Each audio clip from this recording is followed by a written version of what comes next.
There are times when you want to isolate a group of servers and their network traffic away from everybody else. Now, one of the ways that we started off this module with to do that was in the Virtual Switch Manager, you could create a private network. That's one way to do it, but there's more of a traditional way to deal with this in our network environment. If you think about a physical switch with physical servers, we could create VLANs on that switch.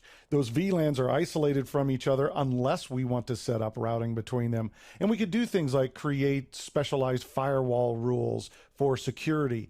But we can do that same thing with Hyper-V, and we can utilize this in a couple of different ways. One of the ways is right here. And I had shown this a little bit earlier, but let's take a little bit more look at it. So I've got a virtual switch that's tied to a physical adapter. I can enable what VLAN I want him to be able to communicate with, and this could be a VLAN out on the physical switch that I want him to use and give him a number. So let's give him a number 5, and I can apply that.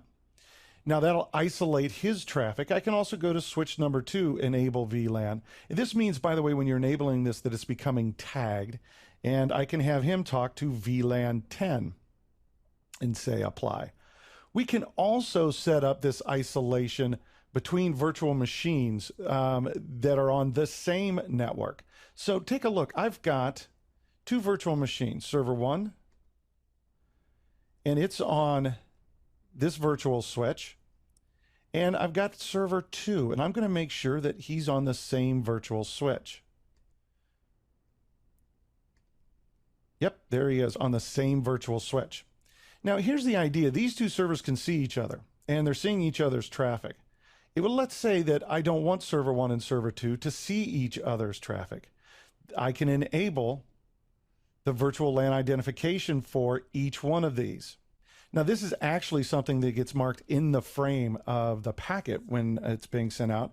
Now this adapter is becoming tagged, and I could say, he's going to use VLAN 10. Now I could have 5 other VMs that are set to VLAN 10 and they would all communicate with each other. But I want you to notice that was server 2. Server 1, we're going to put him on a different VLAN to separate or isolate their traffic a little bit further. So I'll go down to the network adapter, enable it, and let's say we'll put him on VLAN 5. And any other machines that I put on VLAN 5, they can all communicate together, but they'll be isolated from that VLAN 10. Now, depending upon your networking situation and your networking needs, you can go deeper than this. Now, what I've just shown you is what's referred to as access mode. And so we've set these up for VLANs, and they've been tagged as access. But you can also go set these up as trunk, where they do have communication between them. And there's also even further isolation techniques that you can use called PVLANs. Now, if you need to get further into this, there's plenty of information on TechNet. And usually this means you're also working with your network team as well to establish what the criteria is for creating this network isolation. And you've either determined it on a security reason or perhaps a bandwidth and performance reason that you want to create this network isolation. As a separate note to this, a lot of these settings are not a lot of them, all of them are also available in PowerShell. So I'm just going to do get help on VLAN.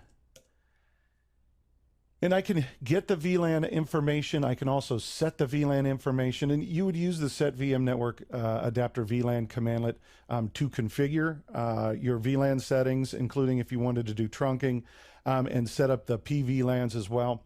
So you have a lot of flexibility with what you need to do depending upon how your environment is configured and what your environmental needs for isolation are.